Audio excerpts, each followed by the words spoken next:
বাবা করে কান্না করি। ওই যে চেয়ারে বসে আছে লোকটা পাক্কা মুসলমান রে বাবা, হ্যাঁ পাক্কা মুসলমান। ওই লোকটা চিন্তা করছে, আরে আমি যে নবী কলমা পড়েছি আমি মুসলমান, যে নবী ছাড়া কোনো উপায় আমাদের হবে না। ওই নবী ঘরের সন্তান জেলখানার ভিতরে এমনি করে কান্না করবি, আর আমি চেয়ারে বসে থাকবো, আমি কিছুই করবো না। আর হাসরে আমাকে নবী বুঝে জান্নাতে নিয়ে যাবে না। এটা স্বাভাবিক কথা। কি করা যায়? লোকটা চাবিটা পকেট থেকে বার করে তালাতে ঢোকাই, যে চাপা মেরে তালা খুলবো। আবার যদি মনে পড়ে যায় ইবনে জিয়াদের কথাই, খুব বদ লোক, খাবরা লোক, যদি বার করে দিই আর সকালে যখন জানতে পারবে তখন আমার চাকরি তো চাকরি, আমার জীবন নিয়ে টানাটানি হয়ে যাবে। আবার চেনে এসে চাবিটা টান মেরে বার করে বসে যাবে, আবার বসে যাই। 1 ঘন্টা পরে আবার ছেলেটা কাঁদে, আবার যখন কাঁদে আবার লোকটা চিন্তা ভাবনা করে কি করা যায় আল্লাহ। এমনি করে ছেলে দুটো আব্বা আব্বা করে কাঁদবে, আর আমি চেয়ারে বসে থাকবো। তার হাসরের দিনে যদি আমাকে নবী বলে, হ্যাঁ রে তুই আমার কেমন উম্মত রে, আমার কালমা পড়েছিলি, আমার কালমা পড়ে আমারই ঘরে দুটো ছেলে কাঁদছিল জেলখানা, তুই কি দিয়ে সাহায্য করেছিলি বল? তখন নবীর কাছে জবাব দিতে পারবো না। বললো যা, আচ্ছা বললো বাবা গজল বললে বেশি বেশি গজল গাইলে জীবনই আঁকে না, কি বলেন? কিন্তু আপনারা গজল ভালোবাসেন তো? আচ্ছা একটা 5টা গজল যদি লম্বা চওড়া গায়ে তো 50 মিনিট হাওয়া, একেবারে টাইম পাস। হ্যাঁ 2 ঘন্টা জীবনী করবে, 5টা 6টা যদি গজল বলে দেবে 1 ঘন্টাও দিতেই পার। জীবনী কতটুকু হলো? মানুষ যা চাই তাই বক্তারাকে করতে হয়, কি করে? উপায় তো নাই। শুনে রাখেন, এবার ছেলেটা বলল, ওই ইমানদার ছেলেটা চাবিওয়ালা বলল, আমার কপালে যাহাই হবে।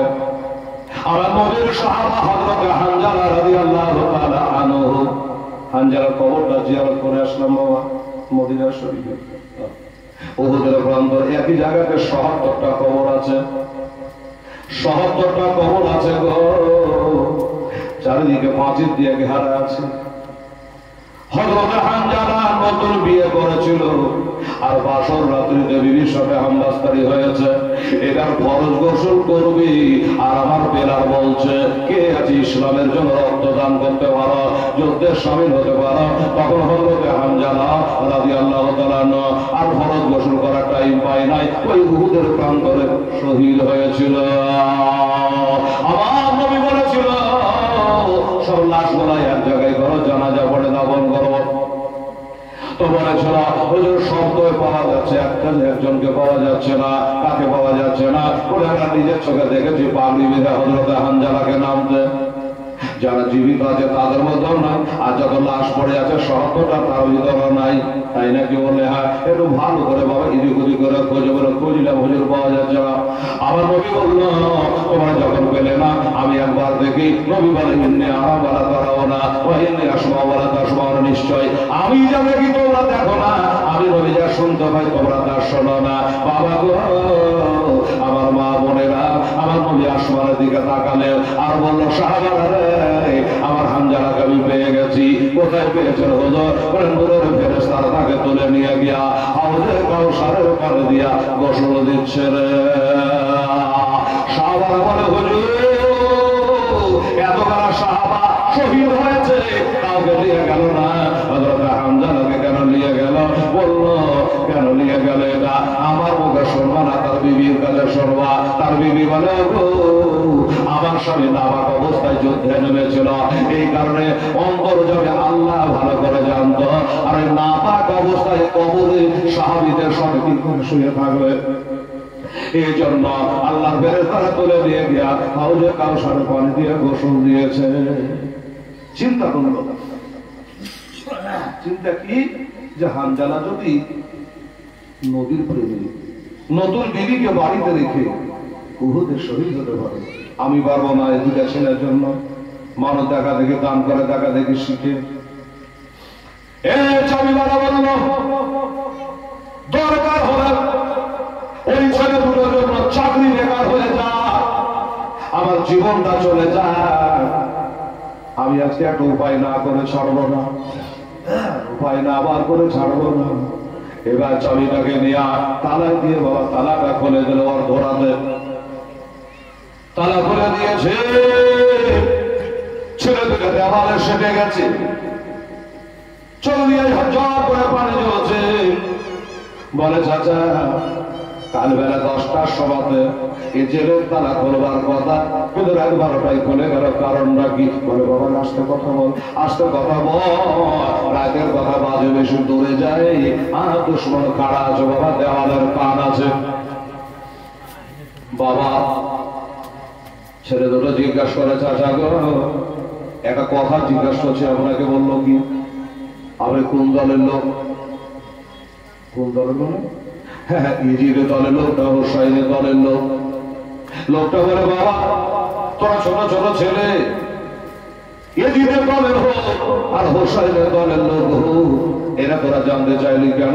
বলে আমরা ভালো করে জানি, যদি ইজিদের দলের লোক হয় পার পেলে দয়া নাই মায়া নাই, আর হোসাইনের দলের লোক হলে তার পেলে দয়া থাকবে মায়া থাকবে, মানুষ হত্যা করতে পারবে না। আচ্ছা এই কারণে জিজ্ঞাসা করছো আমি কোন দলের লোক? বাবা তাহলে শুনে নাও, আমি ইজিদের দরবারে চাকরি করি, কি দেখলো আমরা যে তরবো আমাদেরকে কেউ জনে দেখে না নেয়, আমাদের জনে কেউ দেখে না নেয়, তাকাচ্ছে একটা তরবের কাছেই ছিল, সেই পাহাড়টার কাছে গিয়া দুই ভাই বাবা আশ্রয় নিল। বলছে হারে সাইডে থাকবি না পাহাড়ের ওপরে যাবি? বলে ওপরে যাওয়া খুব মুশকিল, আমরা ছোট ছোট ছেলে গড়িয়া পড়ে গেলে শেষ। বাবা যেখানে কোরআন নাযিল হয়েছিল হাজী সাহেবরা দেখেছে, এবার শখ করলেন যে না উঠে দেখবো, কিন্তু ক্ষমতা হইল না, এত উঁচা এত উঁচা, ওটার ক্ষমতা হলো না। গাড়ি সহ যেখানে নবী 3 দিন লুকাইয়া ছিলেন আবু বকরকে নিয়া, নবীর জীবনীতে শুনেছেন, গাড়ি ভাড়া করে গেলাম ঠিকই, কিন্তু বাবা দেখার পরে আর সাজতে জুটল না, এত উঁচা এত উঁচা।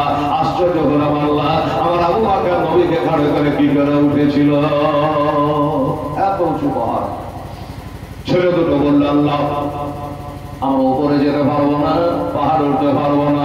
ছোট ভাই বড় ভাই বললো দাঁড়ানো একটু ঘুরে ঘুরে দেখি যে আমাদের দুই ভাইয়ের বড়িখানে আটবে, এরকম একটা গর্ত দেখতে পারলে ওইখানে গিয়ে আমরা আশ্রয় নিব। এবার খোঁজাখুঁজি করতে করতে একটা ছোট্ট গর্ত পাওয়া গেল, দুই ভাই গিয়া ওই গর্তের মধ্যে বাবা লুকাইয়া গেল। সন্ধ্যাবেলা আবার বের হবে, আবার মদিনায় দৌড়াবো, এটাই হলো মনের বাসনা রে বাবা। কেন বাবা তো ছোট ভাইটা বলে দাদা আমি আর পারছি না, আর আমি পারি না, শরীর যেন অচল হয়ে গেছে, বাবা খাওয়া নাই পিয়া নাই ঘুম নাই, সারা রাত্রি দৌড়েছি, শরীর যেন অচল হয়ে যাচ্ছে, পারি না। 6 বছরের ছেলে আমার মা গো, আমার বোনেরা দিদিরা ভাইরা, 6 বছরের ছেলে কত বড় হবে রে মা, 6 বছরের ছেলে আর পারে না, ধরে পড়ে যাচ্ছে। বড় ভাইরা বলা চরণে আমার বলে মাথা দে, আমার বলে মাথা দিয়ে তুই ঘুমিয়ে যা, আমি তোকে ঘুম পাড়াই, মা নাই কে দিবে না। ছোট ছেলেটা বড় ভাইয়ের করে মাথা দিয়ে বাবা ঘুমিয়ে গেল। এই ঘুমাতে ঘুমাতে দিনটাও চলে গেল। ছোট ভাই বলছে বড় ভাই ঘুম তো ভেঙে গেল, সন্ধ্যা লাগবে কত দেরি, মানে সন্ধ্যা লাগলে বার হবে, গায়ে বাতাস লাগবে, পাহাড়ের ভিতর গরম হয়ে আছে। বড় ভাই বলছে ছোট রে কতটা বেলা, তখন তার বাবা ঘড়ি ছিল না যে ঘড়ি দেখে বলবে কটা বাজছে, কতখানি সন্ধ্যা লাগতে আছে। ও বাবনেরা বলে দেখ তুই যেখানে আমিও সেখানে, বেলা কতটা কিছু বোঝা যায় না, পাহাড়ের ভিতর খানা এতই অন্ধকার, এতই অন্ধকার। ছোট ভাইটা বলে দাদা গো আমি একটা কথা বলি। বলে কি কথা? বলে তুই তো আরাম করো না, আমি করে মাথা দিয়ে সারাদিন আরাম করলাম। আমি এক পা দুপা করে আস্তে আস্তে করে গিয়ে আমি একবার বাহির থেকে দেখে আসি, মাথাখানা বার করে পশ্চিমী গগনে তাকায়া দেখে আসি সন্ধ্যা লাগবে আর কত দেরি আছে। হায় রে কপাল, বড় ভাই বসে থাকবে, মা হারিয়েছি, বাপ হারিয়েছি, জিন্দাকে মার্কেটে বহিন টাকা হারানো। পরে শোনেরা শোনেরা, আমার ছোট ভাইকে আমি হারাতে পারবো না,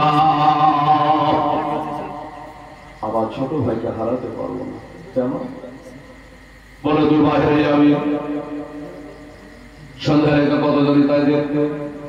এবার তোকে যদি কেউ দেখে লাভা দিয়ে কান মেরো বাহির করে নেবে, আর বাহির করে নিলে তখন আমি একলাই হয়ে যাবো, দরকার নেই ভাই। বলে দাদা গো, বরকাতরে খাইরিহি ওয়া শাররিহি মিনাল্লাহি তাআলা ওয়া রাসূলুল্লাহ। ও ভাই, এই জাহান্নামের কপালে আল্লাহ যেটা লিখে দিয়েছে সেটাই ঘটবে। আর ভালো মন্দ যা কিছু আমার আল্লাহ হইতে হয়। ও ভাই, আমাকে একবার যেতে দাও, আমাকে একবার যেতে দাও, আমি একবার দেখে আসি। বড় ভাই বললে যখন যাবি তো যা, তবে সাবধানে সাবধানে পা ফেলাবি। কেউ যদি মানুষের আহাত পায়, মানুষের গলা পা, তাড়াতাড়ি করে মাথাটা ভিতরে ঢুকিয়ে নি। আচ্ছা ঠিক আছে ভাই, তাই হবে। একবার দুপা করে আস্তে আস্তে আস্তে আস্তে আস্তে করে বাবা গেটের মুখের কাছে গেছে, একটা মানুষজন কেউ নয়। আর যেমনি এই মাথাটাকে পার করেছে বাবা, আর যেমন পার করেছে, আর যারা খুঁজে বেড়াচ্ছিল বাবা, ওই গুহাবাসী একজন হাজির হইয়া গেছে। এরই নাম হলো কপাল। ঘন্টার পর ঘন্টা রাস্তা ভাগা পড়া, হঠাৎ করে বাবা দেখতেছে, হঠাৎ করে দেখতেছে বাবা একজন এসে হাজির হয়ে গেল। আর কাজ করে মাথার চুলগুলো বাবা ধরে ফেলেছে, বাহিরে টানছে, মাথার চুল ধরে বাহিরে টানছে। ছোট ভাই বলে বড় ভাই গো, আমি মনে হয় ধরা পড়ে গেলাম। কেন জানে আমার মাথার চুলগুলো টাইট করে ধরে আমাকে বাহির দিকে টানছে, তাই নাকি বলে হ্যাঁ। ও ভাই, ছোট ভাইকে ভিতরে টানছি, আর দুশমনটা বাহিরে টানছে, মাঝে থেকে ছেলেটার জান যাচ্ছে। বাবা গো, ছোট ভাই কেঁদে উঠলো, দাদা আমাকে তাড়াতাড়ি করিও না, আমি আর সহিতে পারছি না। আমার মাথার চুল গোড়া এত টাইট করে ধরেছে, গোটা দেহে জানে আগুন ধরে গেল, গোটা দেহে জানে আগুন জ্বলে গেল, আর পারি না। ও বাবারা মায়েরা, ওরে ছোট ভাইকে বাবা ছেড়ে দিল। ভাই কাকে বলে দেখেন, ভাই কাকে বলে দেখেন। ছোট ভাইকে বলে যখন টেনে মার করে নিল, বড় ভাই বলল না না, আমি ভাইকে একা যেতে দেব না। ওরে নিজের ইচ্ছে বাহির হয়ে ছোট ভাইয়ের পাশে দাঁড়িয়ে গেল। গাপ করে দুজনের হাত ধরে নিয়েছে। এই এত জায়গা থাকতে তোদের জায়গা হলো না, এই পাহাড়ের গর্তের মধ্যে লুকিয়ে বাড়ি কোথায় নেই? বাবার নাম কি? বললো বাড়ি, বাড়ি আমাদের অনেক দূর। আচ্ছা, বাবার নাম? বলে বাবার নাম ইমাম হোসেন রাদিয়াল্লাহু তাআলা আনহু। আমরা নবী বংশের সন্তান গো, এই দেশে আমার বাবাকে হারিয়ে দিয়েছে, আমাদের বাপ মাকে হইল। তোরা বলি ইমাম হোসেনের দুই ছেলে বললাম, তাই করে হাতটা ধরলাম, চাবি কোথায়? আর চাবি কোথায়?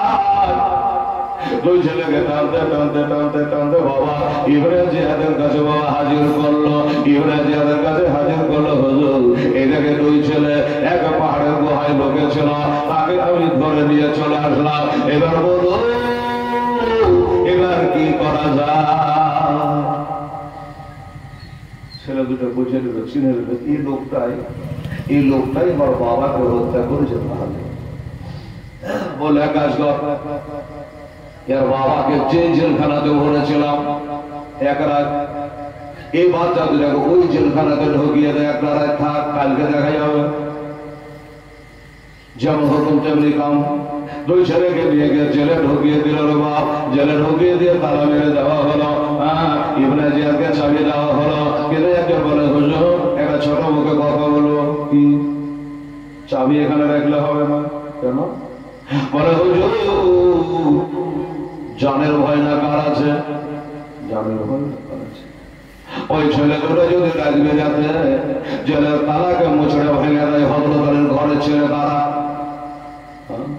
ওই ছেলেরা যদি তালা ভেঙে জানলা ভেঙে পালিয়ে যায় তাহলে আর জীবনে ধরতে পারবেন না, জীবনে ধরতে পারবেন না। কারণ পিঞ্জিরা ভাঙা পাখি ধরতে পারা যায় না, বলে কথা তো ঠিকই। তাহলে কি করা যাবে? একটা লোকে ডাকলো, এই এদের চাবিলে একটা চেয়ার দিলে, আর ওই জেলখানার গেটে লক করে চেয়ার নিয়ে বসে থাকে, ওই ছেলে দুটো যেন এদিক ওদিক পালিয়ে যেতে না পারে। এটাই তো ডিউটি ধরে। এই রাত্রে যারা ঘুমাবি না, বাস কথাবার্তা হয়ে গেল, একটা চেয়ার নিয়া চাবিটা নিয়া ওই জেলখানার গেটে বাবা পহরাদার পহরা দিচ্ছে, পহরাদার পহরা দিচ্ছে বাবা। কিন্তু রাতের বেলাতে ছেলে দুটো একে একে অপরে কথা বলছে, বড় ভাই গো আমার আব্বা নাকি এই জেলখানাতে এক রাত ছিল, আমাদের কপাল ভালো আব্বাকে পেলাম না, কিন্তু আব্বার জেলখানাটা পাইলে এই জায়গাখানে মনে হয় আমার আব্বা তাহাজ্জুদের নামাজ পড়েছে। আর এক ভাই বলে, ভাই রে এরা জানলা দিয়ে মনে হয় আমাকে নাম ধরে ডাকছিল, কাজে শরীফের বাড়িতে আমরা শুয়ে গেছিলাম, ওই কারণে মনে হয় শুনতে পাইনি রে। কত কথা এইভাবে তারা আন্দাজ করে, আব্বা আব্বা করে তারা কান্না করে। আর যে আমরা শিরে উঠেছে রে বাবা, এই দেশের মানুষেরা আমার দাদা ভদ্রকালীকে ভজারি মেরেছিল, এই দেশের মানুষেরা আমার বাপকে শহীদ করেছে গল্লা। আর এই খাতরা জায়গাতে এই বিপদের জায়গা গোটা রাত্রে দৌড়ালাম, কিন্তু এখনো আমরা পার হতে পারি না। কি আছে কপালে কি জানে, এখনো পার হতে পারি না। বাবা আজকে তৃতীয় রাত, একটা ছেলে 200 টাকা দিয়ে চলে দিদি বলছিল, অসুস্থ আছে, হাসপাতালে ভর্তি আছে, একটু দোয়া করতে বলেছিল। বাবা একটা 3 লাইনের গজল আছে, মাসহুর গজল, মা বোনেরা বুঝে গেছে, এতিম বাচ্চা কেন বসে কান্দে। এই গজলটা বলতে বলতে আপনাদের মধ্যে থেকে 10 জন ভাই 100 টাকা করে টাকা এই জালসায় আপনারা দিতে পারবেন। 10টা ভাই আমার, আরে কমিটি ছেলেরা সামনে আমার মায়েরা আছে, ডান দিকে আছে, খবর জানছি না তো 10টা করে আমার মা বোনেরা 1000, 2000, 5000 চাহার একটা টাইম আছে, যখন তখন বললে তো টাকা হয় না, টাকা গাছের ফলো না। তো 100 টাকা করে টাকা, 10টা আমার মায়েরা, 10টা আমার ভাইয়েরা, একটু তাড়াতাড়ি করে নিয়ে এসো মা, আমি গজলটা বলে দিই, একটা হাত তুলে দোয়া করবো। আচ্ছা 2টা হলো, দেরি করবেন না, তাড়াতাড়ি করবেন। 10টার বলি 100 টাকা করে, কালকে না কিন্তু কাপ চা কমই খাবে, যা গরমের দিন, হ্যাঁ মা বাবার নামে দেবেন। সুবহানাল্লাহ, কত কষ্ট তারা করছে দেখেন। আর একটা 2টা ছেলে যাবো মায়েদের কাছে, যা দিলে পরে নিয়ে আসবা। তো 2 ছেলে বসে বসে ওখানে কাঁদছে, কবিতায় বলছে, বলছে রাস্তার ধার ওরে রাস্তার ধার এতে বাঁচা কেন বসে কান্দে রে, আর সের পায়া হিলে রে, রাস্তার ধার এতে বাঁচা কেন বসে যায় কান্দে যায়, খোদা তাআলা দেখে পাও তেরে সকাতের তাই তো কয়, তেরে সকাতের তাই তো কয়, ওরে তারা তারে ওরে তোমরা তারা তারে তারা তারে ওরে তোমরা নাও না কোলে কোলে রে, আরশের পায়া হিলে রে, রাস্তার ধার এতে বাঁচা কেন বসে কান্দে রে, আরশের পায়া হিলে রে। সুবহানাল্লাহ, এতগুলা বাবারা আছেন, পারলেন না 100 টাকা করে টাকা দিতে বাবা, আর বাবার নামে তো মহরমের চান্দন আল্লাহু সামাদ। হ্যাঁ ওয়াহাবিরা জামাতিরা কি বলছে, তো যে নবী গায়েবের খবর জানে না, হ্যাঁ পাগলা বেটা পাগলা, গায়েবের খবর জানে না, তো নবী বলেছে কিয়ামত কবে হবে, বলছে মহরম চাঁদের 10 তারিখ, শোনা আছে না? এরা গায়েব নাই তো কি, মহরম চাঁদের 10 তারিখ, কিন্তু আপনি বলবেন হেলাল মহরম চাঁদের 10 তারিখ বলেছে ঠিক, কিন্তু কত সালে এটা তো নবী বলেননি, বলেননি না পারেননি, শিখালেন উত্তর। আল্লাহ কোরআনে বলেছে ইল্লা বাগদাতান, কিয়ামত আচানক হবে। আল্লাহ কিন্তু সাল তারিখটা বলেনি, তাহলে আপনি বলবেন যে আল্লাহ জানে না, তাই বলবেন যে আল্লাহ জানে না। যদি জানতো কত সালে কিয়ামত হবে আল্লাহ বলেনি, আল্লাহ বলেনি, তাই নবীও বলেনি, সালটা বলেনি। তবে মাসটা বলেছে মহররম 10 তারিখ, রোজ হবে 17 বার, দুনিয়া ধ্বংস হয়ে যাবে। এই হলো ব্যাপার। তো বেরাদারুল ইসলাম সবাই লিখলাম, যাই হোক মনটা ভালো, খুব একটা ভালো করছে না। কেন যে একটা ছেলে আমার তাজু ভাই, ছেলেগুলোকে ঘরে শিখানো শুধু, যেমন মাহারাতে এখানে আসতে পারবে, ছেলেগুলা ফাটাম করে যে দিল, তো একটা ছেলে যাবার মতো নাই, পুয়াল বিছাবার লোক নাই। মনে দুঃখের বলি ফেললাম কথাটা। সুবহানাল্লাহ। একটু যদি আমার বাবুদের কাছে যেত, একটা ছেলেকে বলে বলে নাম কর, আমি শহরে জেনে জমক যারে করে বোধে শোনে বোধে যশি বোধে হাসি মধ্যে যা, আর যতই আমরা দেশে বারবার আসি কিন্তু অত নাম জানো নেই। একটা ছেলে বাবা হিলেকে পান্ন না। সুবহানাল্লাহ, আলহামদুলিল্লাহ। রাত বহালা বেন বহালা, রাত বহালা বেন বহালা, আর তো সবাই না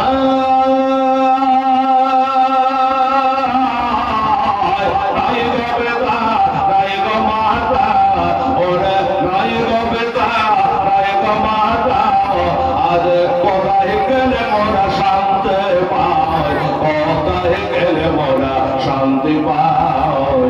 তাগত যদ পেতা মাতা, তাগত যদ পেতা মাতা, দুঃখ যেতাম সব ভুলে আরশের পায়া হিলে, রাস্তার ধার এতে মাচা কেন বসে কান্দে আরশের পায়া হিলে।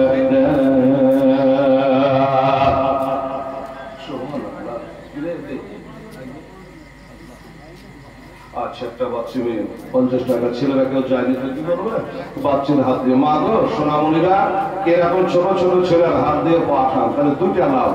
দান করা তো নাকি, আবার ছেলেরা এইভাবে দিতে দিতে দিতে দিতে তার দেওয়াটা অভ্যাস হয়ে যাবে। আপনি মরে যাবে, আপনার নামে খালি দিতেই থাকবেন, তখন আপনার লাভ হবে। এই জন্য বাচ্চাদের হাত দিয়ে আপনি পাঠাতে পারেন। যাই হোক, একটা বাচ্চা মেয়ে 50 টাকা, একজন দিয়েছেন 100 টাকা, আলহামদুলিল্লাহ। এতিমের যে সেবা করে, এতিমের যে সেবা করে, পাহাড় বানাবে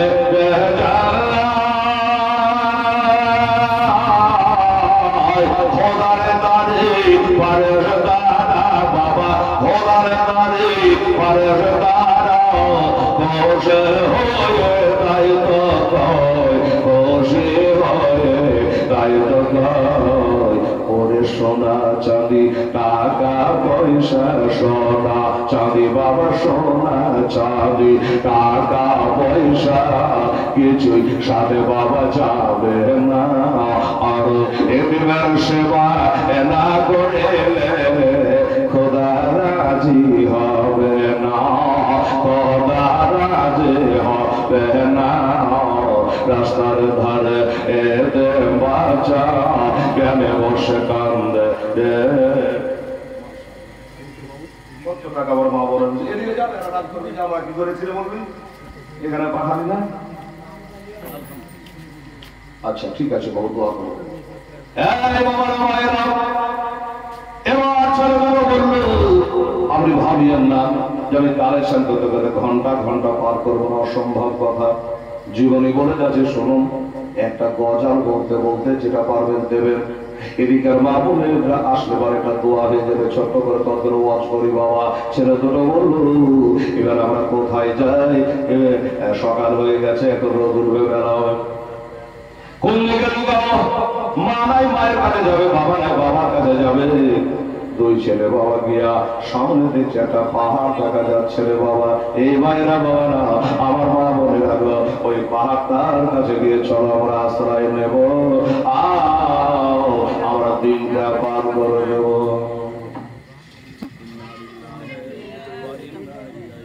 দুরূদ শরীফ পড়েন, আল্লাহুম্মা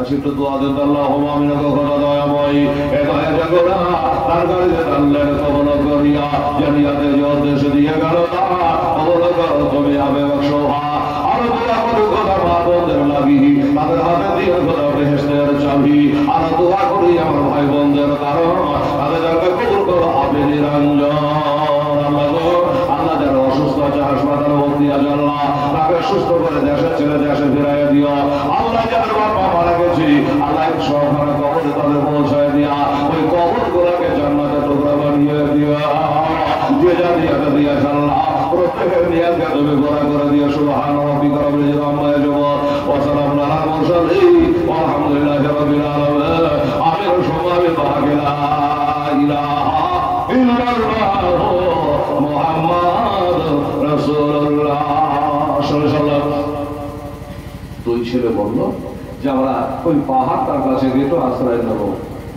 একবার ডানে দেখলো একবার বামে দেখলো এবার কি বলল যারা কারণ ইসলাম সবাই গেলাম বলে চাচা গো ওই বাবুল ইরাকায় কোন জায়গাটার নাম আমাদের চিহ্না নাই কি করেছিল বলুন ছোট ছোট ছিল এটা কদিন আসা হলো তারপরে লুকিয়ে লুকিয়ে বেড়াচ্ছে ওই জায়গাটা যে আমরা চিনি না যদি আপনাকে বলে যে খালতুবু থেকে ট্রেন ছাড়বে আপনি চলে যাবেন ওই জায়গাটা চেনে না বিদেশ জায়গা বললো তাহলে কাম করো আমি ব্যবস্থা করে দিচ্ছি ওই ব্যবস্থা করে তোমরা চলে যাও কাজী সাহেবের একটা বেটা ছিল নাম তার আশাদ আশাদ রে এই আশাদের ঘুম ভেঙে গেল কি হলো আপনার বলে বেটা আমার একটা নবীর সুন্নাত পালন করবে বেটা একটা সুন্নাত পালন কর আশাদ মানে আব্বা জানিয়া করে যে সুন্নাত পালন মানে বুঝতে পারলাম না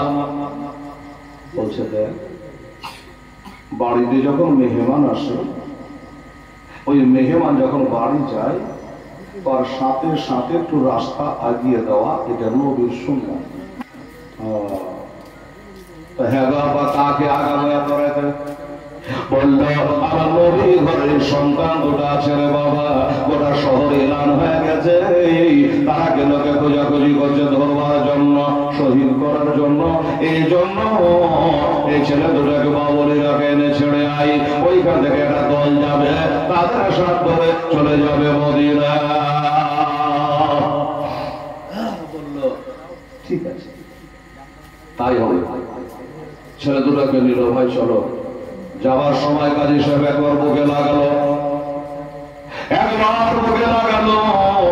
আদর করলো সোহাগ করলো আর বললো বাবু তাহলে হাসরের দিনে আমার নবীকে বলিও না যে আমি তোমাদেরকে তাড়িয়ে দিয়েছি রে বাবা এখন ভিড় ভাড়াই করা ছিল যে দুনিয়াতে তাই এক ভাগে এত বাড়ি থাকতে কারো ভাগ্য হলো না আমার বাড়িতে তোমরা জায়গা পেয়েছিল আমি ধন্য হয়েছিলাম কিন্তু এই জিনের অত্যাচারে আমি তোমাদের রাখতে পারলাম না রে বাবা এই কথা বলে এবার তারাকে বিদায় করলো করে রাস্তা খরচ টাকাও দিল বাবা বিয়া আশার নিয়ে যাচ্ছে বাবা কাজী সাহেবের বেটা আমরা যেমন ট্রেন ধরাতে যাই বাস ধরাতে যাই ওই বাচ্চা দুটাকে নিয়ে ওই বাবুর এলাকায় নিয়ে যাচ্ছে এবার গিয়ে পৌঁছে গেল যাচ্ছে তো বাবা একটা লোকেরও পাত্তা নাই হ্যাঁ আশা কথা তোমার বাবা বলল এখান থেকে বলে একটা দল মদিনায় যাবে তো কোন একটা লোক তো নাই বলে দেখ আমার বাবা তাহাজ্জুদ নামাজ পড়ে মিথ্যা কথা বলে না হতে পারে আমাদের আসতে একটু দেরি হয়ে গেছে ঘড়ি থাকতো বাবা ট্রেন ফেল হয় না রে বাবা হয়ে যান হতে পারে আমাদের আসতে একটু দেরি হয়ে গেছে আর ওই দলটা হয়তো একটু আগে চলে গেছে। আসাদ ভাই তাহলে এখন উপায় কি হবে? এ তো ট্রেন নেই যে পরে ট্রেনে যাবে, কি করা যায়? আসাদ পরামর্শ দিল যে বাবা ভাই তোর এক কাম কর, ওই দলটা তোরা দৌড়ে দৌড়ে সাত ধরেলে সব ধরেলে তাহলে তোরা প্রাণে বেঁচে যাবি। আমার মা বোনের আগে, আমার ভাইয়েরা বাবার আগে তাই বললো বাবা। এবার ওই দলটার সাথ ধরার জন্য ছেড়ে দিল। আশা করলো বাবা নিজের বাসায় ফিরে চলে আসলো। আসার বাসায় ফিরে চলে আসলো। ওই ছেলে দুটো বাবা এবার দৌড়ার পালি, তাই তারা দৌড়ে দৌড়ে বাবা চলে যাচ্ছে। তার বলছিল রাস্তায় রাস্তায় এতে তো ভাই, রাস্তায় রাস্তায় এতে তো ভাই, ফিরে ফিরে তাকায় কোপার মাটি শুধু কান্দে রাত বহালে সকাল হলো, রাত বহালে সকাল হলো, কোপার বাজার পাই। আর দুই ভাইয়ের কথা বলে হায় আল্লাহ আজ কোথায় যায়, হায় আল্লাহ আজ কোথায় যায়। তাই ধীরে ধীরে তারা নদের তীরে, ধীরে ধীরে বাবা ধীরে ধীরে নদের তীরে গাছ পালাতে লোকায় রে কোপার মাটি হিলে। সারা রাতে দৌড়ে দৌড়ে পাগটি তাদের খুলে যায়। আর পাহাড়ে ধাক্কা লেগে তাজা রক্ত ঝরে যায়, তাজা রক্ত বহে যায়। তাই ধীরে ধীরে তারা নদের গাছ পালাতে লোকায় রে কোপার মাটি শুধু কান্দে রে। আর একটা মেয়ে পানি নিতে আসে ঝর্ণার জলে কদে। আর হঠাৎ করে দৈলাম দেখে বোঝাইলেন তাহাদে, বোঝাইলেন তাহাদে। তাই ধীরে ধীরে এমন জাগা নে যাব বাবা, এমন জাগা নে যাব, ভয় নাই বসে ভাই রে কোপার মাঠে কান্দে।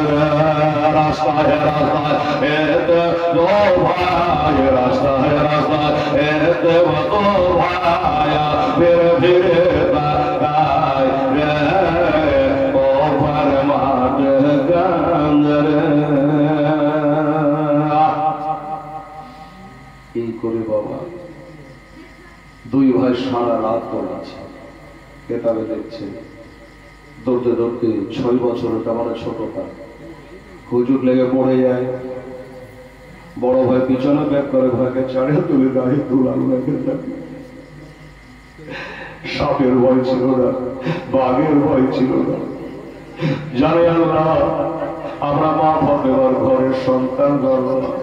সাপ যদি দেখে নেয় রাস্তা ছেড়ে দিবি, বাঘ যদি দেখে নেয় পিঠে করে মদিনায় পৌঁছে দিবি, কিন্তু কুফার মারো যদি দেখতে পায় আমাদের ছাড়বে না। এই করে চলে যাই। চলে যেতে যেতে কখনো গাছে ধাক্কা, পাহাড়ে ধাক্কা, উঁচা লেটা জায়গায় হুজুর লেগে পড়ে যাবে। এই করে বাবা তারা সারা রাত দৌড়াইল। সারা রাত দৌড়ানোর পর সকাল হয়ে গেল। দুই ভাই বড় ভাই দুচার দৌড়াদৌড়ি করিস না, আর দৌড়াদৌড়ি করিস না। এই জন্য দৌড়তে গেলে মানুষের সন্দেহ করবে। এখন দোকানদারের দোকান তুলতে বার হবি, নামাজিরা নামাজ পড়তে বার হবে, চাষিরা চাষ কাজে বের হবে। আমাদের তোর ঝাপ দেখলে বাড়ি সন্দেহ করে জিজ্ঞাসা করবে তোদের বাড়ি কোথায়। বাস ধরা পড়ে যাবো, দরকার নেই। রাস্তার পাশে দুই ভাই বসে একটা কথা বলছিল। বাবা কি কথা? ছোট ছেলেটা বলে, দাদা আমরা যে গোটা রাত্রি দৌড়ালাম, কত কিলোমিটার আসতে পারলাম, মদিনা কত দূর, কত কোষ আমরা এসেছি, কত মাইল রাস্তা আমরা তাই করেছি। বড় ভাই বললো, কিছু বোঝা যায় না রে, কিছু বোঝা যায় না। সারা রাত্রে দৌড়ালাম, গা ফুলালাম, পা ফুলালাম, কিন্তু এটা দেশের নাম কি আমার জানা না, কিছুই বুঝতে পারা যায় না। একটা লোক আসছে বাবা, এই লোকটাকে না হয় জিজ্ঞাসা করে দি। এই লোকটাকে জিজ্ঞাসা করেনি এটা দেশের নাম কি। লোকটা নিচের দিকে মুখ করে যত ভালো করে ছেলে দুটোর দিকে তাকাইলো না, জিজ্ঞাসা করে, চাচা গো এই দেশটার নাম কি? লোকটা ছেলে দুটোর দিকে নজর তুলে না তাকিয়ে বলে দিল, কুফা। এই শহরটার নাম হলো কুফা। যখন কুফা শহর বলেছে বাবা, আমার মা বোনেরা অমনি যেন ভেদা ভেদা এনাই ভেদা আমার দরবারে আমার পদ বলেছ আদর চামড়ে তাদের দরবারে তাদের পাক মহাজারে তাদের পাক মহাজারে ওরে হিন্দু মুসলমান চাদর চড়ায় সবাই একসাথে মিলে আমার পদ বলেছ আদর চামড়ে তাদের দরবারে আমি যাব যাব বলে বলে আমার ভেবে যায় না ছাড়িত হবে দাদা তোমার দরবারে আমার মন বলে আদর যাবে তাদের দরবারে। আল্লাহুম্মা সাল্লি আলা সাইয়্যিদিনা